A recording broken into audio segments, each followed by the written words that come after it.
Arkadaşlar iyi günler herkese.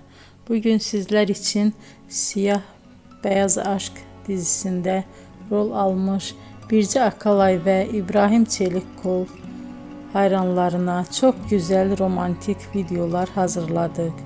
Biz onları hep birbirine yakıştırdık.